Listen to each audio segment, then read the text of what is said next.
Everybody. Hope you guys are doing well. So, continuing on our journey with JavaScript functions. So, like we had seen, what are the functions and like how to define a function. What is an IIFE? What is an immediately invoked function? So today we would be starting with arrow function. Now, what is an arrow function? What is the advantage of using an arrow function, and why to use an arrow function in the first place itself? Okay.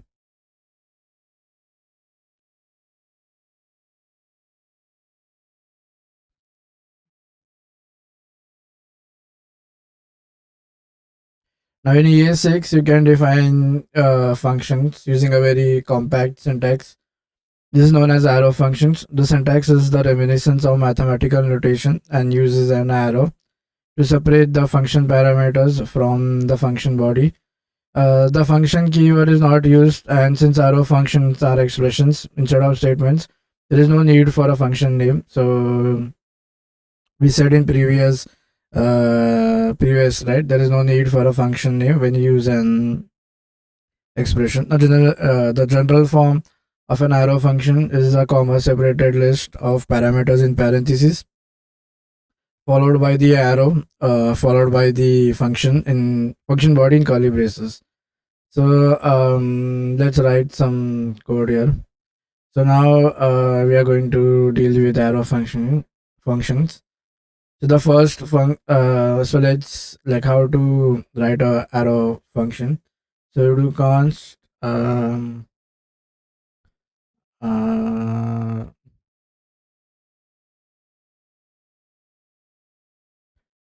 and then you kind of mention the parameters in the parentheses, and you use an arrow, and then you do whatever you want to return. Say you want to return 10. Now to invoke this, you just call okay, let's let's do a console, and then you write a bracket. um let's try invoking it. Let's clear our console, and then so yeah, 10 has been returned. Now arrow functions are even support an even more compact syntax. Like when you are returning only one thing, there you can ignore these curly braces as well. So um, the only advantage is it gives compactness in writing. So you can write it directly because it is assumed that whatever is being returned is returned from here. Yeah. So let's clear, and there you have 10 again. Now the arrow, okay. Now furthermore, if an arrow has only one parameter, you can omit that. So yeah, you can omit this as well. If it's only one, you can just name it like X, and then while calling, you pass something in here. So again, let's go to clear, and then run the script. Perfect. Now note that when writing an arrow function, you must put an new line between the function parameters and the arrow. Otherwise, you will end up with a line which is syntactically valid assignment statements. If the body on your arrow function, so if I have a single return, no need to write the return, can ignore it. If you have multiple return, you can return it in the form of an object so that it's returning only one thing or any other data structure. Now, okay. So there are different returns, right? What is, yeah, you can return, okay. Now to, we have already, there are different methods to invoke, there are different ways to invoke a function. First is, we already studied, right? We already passed through this. Conditional is okay. So you can do something called as conditional invocation as well. So you can use in ES6 a conditional operator was being introduced, right? So then what you do is based on the condition, whatever you return, you can. So there is something called as conditional invocation. You can insert a question mark after the function expression and before the open parenthesis in a function to avoid the function only if it is not null or undefined. Yeah, so there is a way you can. So you can do. So now let's not get into. So basically, this is. Uh, okay, let's see how to conditionally invoke a function. Remember, we can do all of this because uh, these are first class citizens, right? So Uh, so whenever it's a first class citizen, you can do all of this. So let's write in arrow function. Okay, W. And then there were certain important characteristics of arrow function that we studied. Let's make this medium. First is very okay. The way you write this is the parenthesis. So single return ignore parenthesis, and even you can single parameter ignore the parameter list. Perfect. Now we can also do something called as um, so there is another way when you can write where is conditional conditional invocation. Okay. Now, let's be xn equal to text. Okay, so now we can use the conditional operator uh, to check and invoke invoke the function. So let's see. Let's have a no. Let's have a conditional use case here. So you go to console and so let's say I have a variable, say z equal to 10, and then I do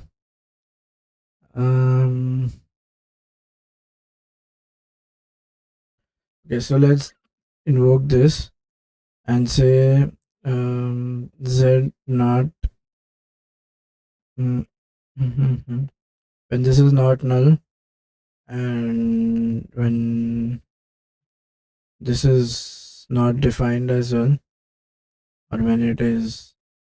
This is I'm going to place a ternary and invoke my function, which is just call it here. And then if it's null or if it fails, then you kind of put it undefined. So basically, this is a conditional operator. So it will check whether this part is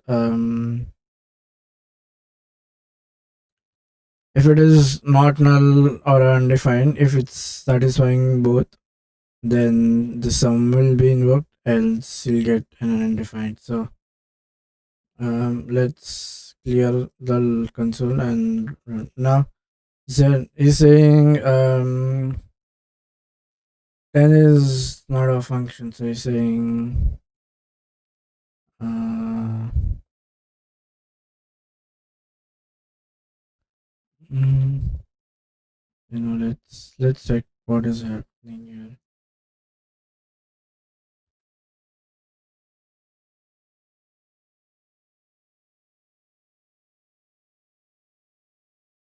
So we are trying to do conditional um, uh,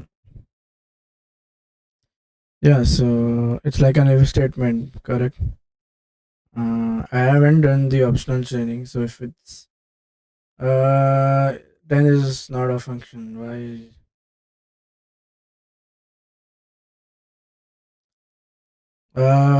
To check the condition, to check like an if. So this has to be the condition, right? So if I do, oh, so yeah, um the moment it becomes undefined, right? It does a chaining to it. So we need this kind of behaves like a bridge, right? So that is why we are. Oh, let's have something better. Um, this is optional chaining. No, we don't want that. Mm.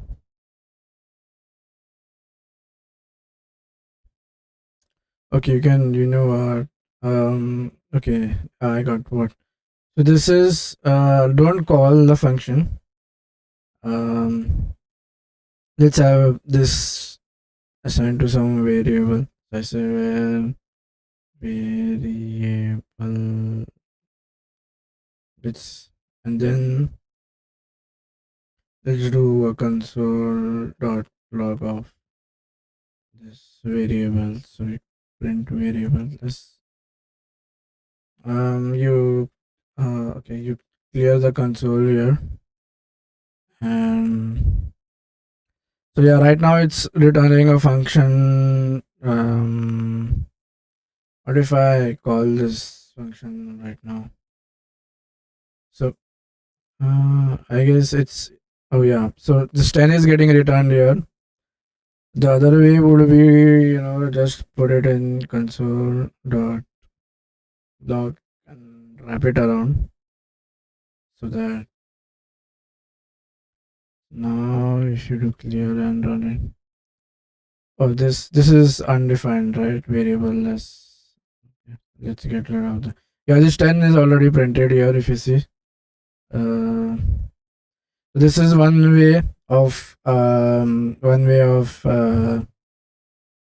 doing conditional rendering. That is, if it's based on whatever this condition is, if it's true and if it's false, so you go here and you go here.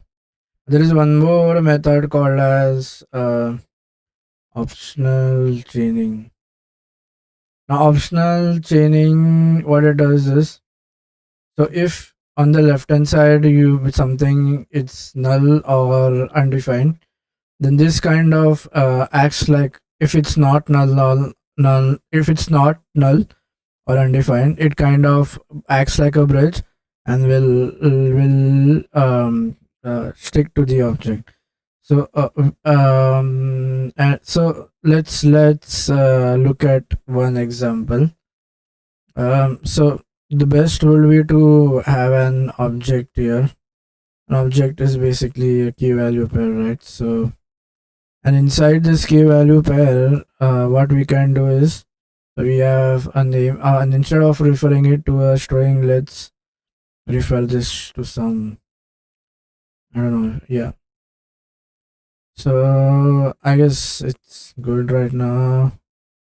Perfect. So now what we are going to do is, if this person object is we say to chain it, if it's undefined. Okay, so you do console dot log, and then let's put it as, if this person object is not null or undefined, then I chain it with uh, okay, I chain it with name. Else you do, like, let this be undefined. There is an error which is coming. I guess it's reference. Okay, chaining is done. Also, he's saying expected parenthesis, but The parenthesis is exact, right? Mm, optional chaining is oh, so yeah, you don't have this thing, right? You can get rid of this. So as I said, okay, now I'll need a parenthesis. Yeah. So the moment this is null, this object is null or undefined, it will get chained to, and now we should be able to log the function out. You see, you have the function sum, right? This is another one more way, but it works well when you are the return type is when you know that what if the return type is null, or so if I do where sum2 and then suppose I call sum2 here, just call it. So now what is going to happen is line by line execution happens, right? So again, see, this is another way to do it. Okay. Now, functions invocation in non-strict mode. The invocation text, the context in is the global object. In strict mode, however, the invocation context is undefined. Note that the functions defined using arrow behave differently. They always inherit this value. Okay, so now there is an issue with we discussed about this, right? It is did we yeah, we did discuss about the this value. Now when we have a function before we said, so when we are using this, it is with respect to the if it's like a global thing, then it will be referring to the global object. However, this will always refer to the context in where it was being made, like where it is declared. So this is the only difference between normal functions and uh, arrow functions. Okay, this is okay. Then you have something called as recursive. Recursive functions is basically so whenever you are using functions that call is in the function body, you are going to call it again. So remember, whenever you do this, make sure that you have an end condition. So if you see the memory map of what happens is the most common error that you get in recursive functions is Stack Overflow. So what is that error? Is a famous site as well, Stack Overflow. Let's see with recursive functions. So as we said, we said that the function calls. So you go escape this out. You draw a rectangle. Okay. So the function. No. Why did this come up? So you go here. Have a I need a rectangle. I don't know why it's giving me that mesh, but so yeah, as I said, no, okay, so so functions are stored in the stack. It's a limited memory size. The moment it overfills, you will get so recursive functions will keep on calling itself, right? So make sure you have an end case in case of recursive, else you will get an error saying stack overflow because this is limited, right? What if you have infinite calls, so there won't be any space available in the stack. A method, then now we come to a more, so method is when we use class and object. When you have a class and object, you say it as a method, you don't say it as a function. The reason you do this is it's how classes and objects. It's how it's a legacy term, right? I mean, that's how if you have a function in a class, you call it a method. So this is if it's not in a class, then you call it an normal function. Okay. So now there are.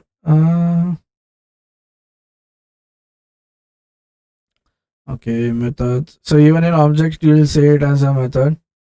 Uh, Now, optional, there is something that we need to study is wait, yeah, the spread and rest operator for function calls. Now, this is very this is something. Um, so, what if so what if you are passing an arrays, right? So, if you are passing an okay. Now let's see the rest parameters and a variable length argument or a list are also called as varargs. Now parameter defaults enable us to write functions that can be invoked with fewer arguments with parameters. The rest parameters enable uh, um, okay. Um, so he's saying okay, let's little bit study about function arguments and parameters. JavaScript definitions do not specify an expected type for function parameters, and function invocations do not do any type checking when you pass. In fact, JS function invocations do not even check number of argument passed. Now, see, this happens. So we will study what happens when we declare or when we call a function when we have less number of arguments than what is required. So let's see. This is function argument uh, and parameters. So the first thing that we will be seeing here is optional parameters. So there is something called as optional. Okay, optional parameters and defaults.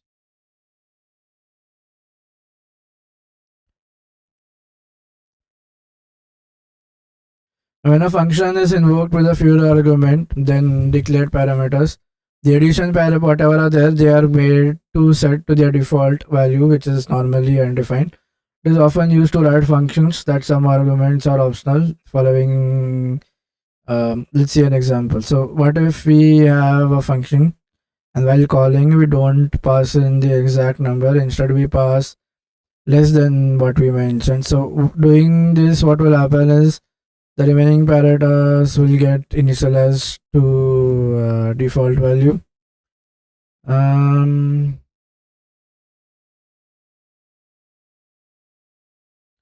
okay, now the function will use that object. Okay.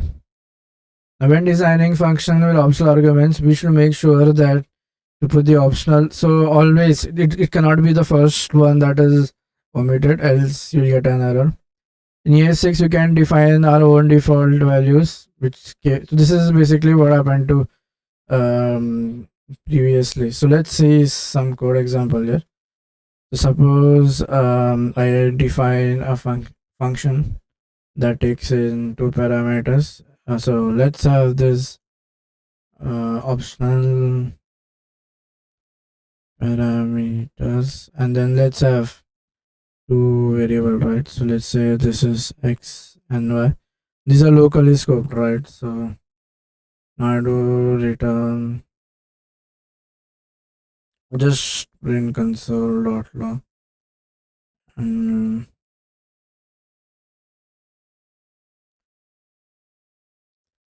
so now remember I need to pass in two parameters like traditional would be, but then what I can do is I can just pass one parameter and ignore the others. This will still work because the remaining will be remaining parameters will be set to default values. This is only possible when you have only this is possible when so the drawback is, I mean, you can miss parameters, we can, but the first one cannot be missed, but we cannot miss the first uh, the first parameter has to be sent, has to be passed in always, else we will get an error. Okay. Now let's see. So this is basically what we said by optional parameters. Now let's see something important, right? Rest and variable length argument. A parameter defaults enable us to write functions that can be invoked with less number of parameters than what the function actually needs. So here is an example. So I have a function and this needs more than one parameter. Okay. But then now what is so like what if we have more than one parameters? Now let's study the rest parameter. Now a rest parameter is preceded by three dots and it must be the last parameter. When you invoke a function with a rest parameter, arguments you pass are first assigned to the non-rest and then the remaining will be assigned to the rest. Okay, so now this is something called as, this is very important. You will be using this rest. Okay. Okay, so let this be Excel. Okay, so we say this cannot be the first parameter. It will always be the last, and whatever we have, for example, whatever values are remaining will be assigned to this rest. So whatever values are remaining, we will assign it to rest.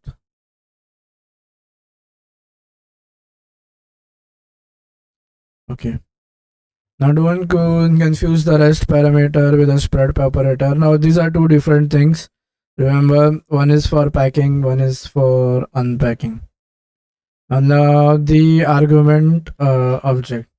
Rest parameters came in ES6 before they were written using argument object within the body of the. So now we have rest, right? So why to worry about this? Now the spread operator. The spread is used to unpack or spread out the elements. Now rest is going to combine them. Oh, let's see an example of rest. So to come here, it's, oh no, let's enter this and let's get this thing up. So if I say function rest, or no, let's have it as rest parameter, and then let's have 10, and let's have a rest here. Remember, it's coming in blue, right? And what is this? Oh, I need to remove this, I guess. Do we pass in, wait, yeah. Oh, I'm passing in a value, right? You need to give it as parameter. Okay, perfect. Now, what I'm going to do here is console dot log, and then here you do the rest of 0. And then in the function parameter, what I will do here is I'll have 10, 20, 30. So whatever the remaining is, that will get assigned to my rest. And so this is an array, right? Basically.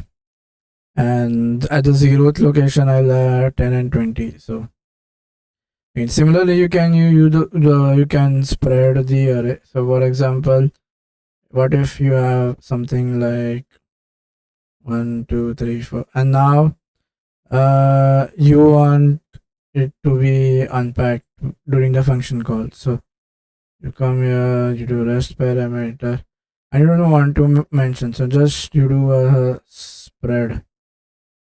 So what is going to happen is now this okay, so does it work? No, I guess rest and spread, can we use them together? Okay, the reason is it kind of does that. Um, Spread is not defined. Okay, saying there is some definition. Why? Oh, you don't spread, like, don't write spread here. Just do array and do. Yeah, sorry. So now if you run, you see. Now what is going to happen is x is going to get 1, and 2, 3, 4 will be assigned to rest, and 0 will be the first element. And this is basically some, yeah, good feature, making our code more concise and more easily, like, making it more easy for us to write. Okay.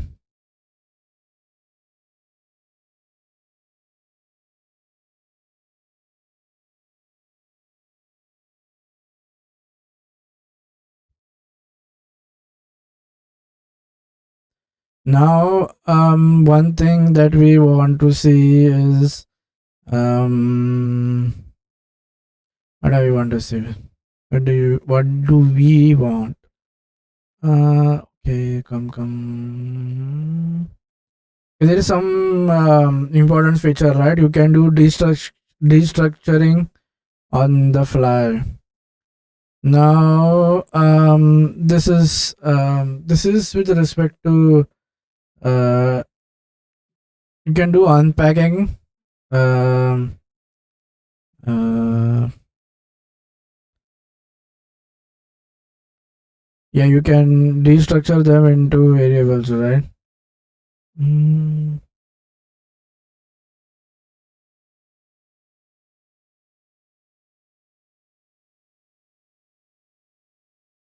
Okay, so remember, now when we invoke a function with a list of argument values, those values end up being assigned to other parameters declared in the function definition. The initial phase of the function is invocation is like a variable assignment, so it shouldn't be surprising. And we can use techniques of restructuring assignment with the functions.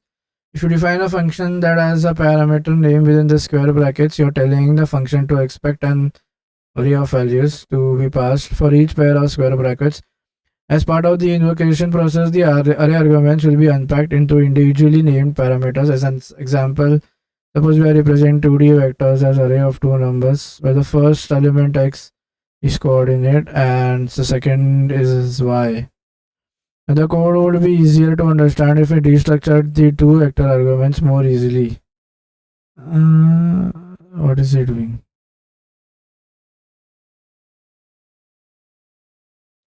Oh, so this is an okay. If you are defining a function, okay, so what we can do is we can do something called as destructuring. Now, why is this? Um, in,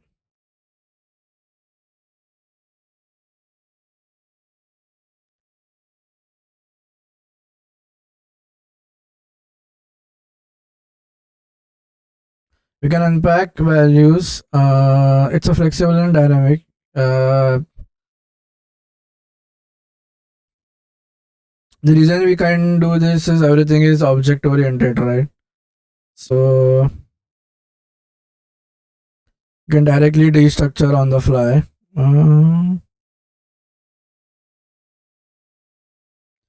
Okay, so now there is some important things. Let's see.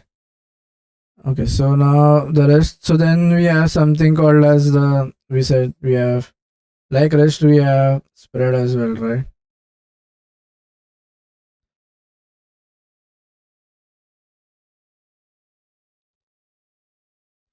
Yeah, spread operator. It will spread.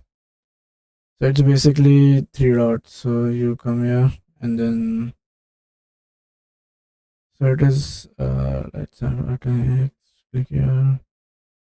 Hmm. So it is. Basically, you have three dots.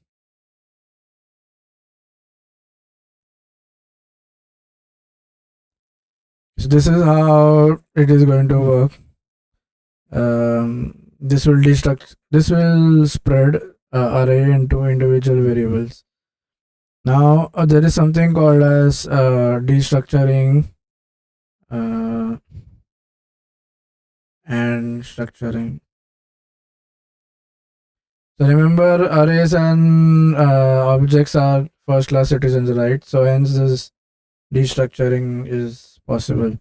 What we can do is we can directly assign values to from an array.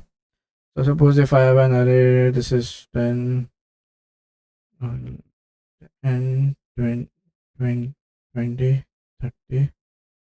And now you have three variables, right? This is where 1, where 2, where 3. So it's a time. What our ultimate goal is that this 10. Oh, no. Let's have a lighter shade. We want this 10 to go with this. Okay. We want this thing okay, to go with this 20 to go into where, and this should be in where 3, if you see. So the most, instead of writing it on like line by line, you print and loop and assign it.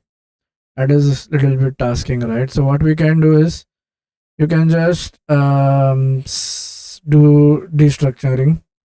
Basically is you kind of have a, so what destructuring does, you can, the way it works is you can directly have an array here, so that this is, it can be anything. So this is where 1, where 2, where 3, and then just assign it to the variable, so to the array. So this is my so if you say this is my fruit array, so let's fruits array. So now what this is going to do is basically so this will assign the first member or the 0th location. Okay, the 0th location of this will come to where 1, this will go to the first location, and this will second. This is basically in arrays. Now this is possible because arrays are objects. Now when you are doing restructuring with objects, remember objects are with objects. So objects are key value pair. So you need to be careful that you mention. We're going to extract the properties based on their keys, right? So while destructuring, make sure you are writing the exact keys so that there is no. So why we are doing, why I have to mention is objects are key value pairs, and to access the value you need the key. So while destructuring, make sure keys are written properly. Keys are matched. If you don't match it, then you will get an error. For example, let's say, okay, let's copy this, you know. So you have this code, right? This is an object, and then we need to assign it. So destructuring on that will work is, this is destructuring here, and what is happening is now this key okay, make it a lighter shade. So this value this will be one. So this Alice, whatever is stored in this, will get to name whatever is in. Oh, no, no. See what this name is the key, right? Remember, this is hash to match. This will store in name. Now this is the key, and this is matching with this. So 25 is going to come here. And when you go to location, this is the key name. This is the key, right? So New York will be present on location. To access that, you don't need to you can either access it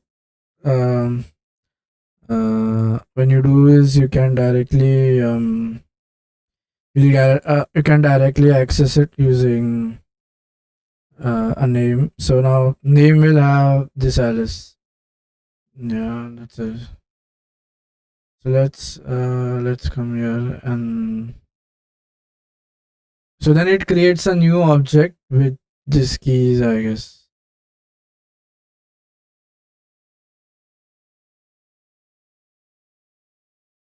No, does it create a new object? Yeah, so these are the variable names. Remember, this is the variable names. No new object is being just so. If you, this is syntactical coding, right? So you come here. Let's paste it. So now this is my object. If I want to, is it already defined somewhere? I guess cannot blocks. Let's have one. Let's have something like okay. And then you come in here and you kind of say where no, you destructure it, right? So you do that, and then you say name colon name comma age comma look. I haven't gone to the right, so you just put it as person one, and then you can log out name. So that should work now. If you come to terminal, remember this is a variable, no new object has been created. The name as that way. You can either, now this is only destructuring, right? You can rename it as well. So if you say this as full name, now remember it's renamed. So don't use, so you see this crink mark coming on this, the name has been deprecated. Yeah. So you just put full name now.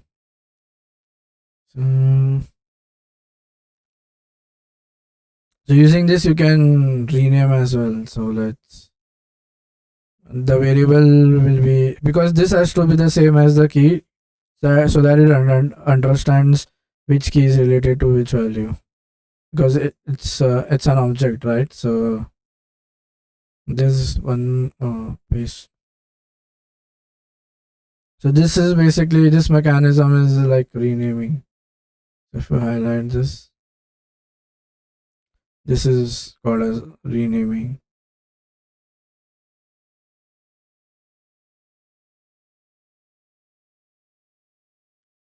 And now name is no longer, you cannot access anything. No, there is no name variable. Instead it is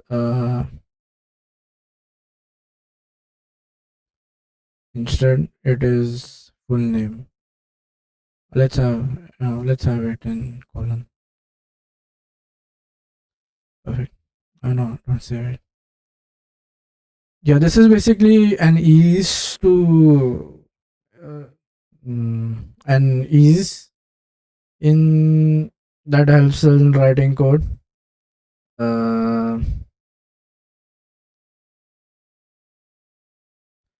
Okay. I would say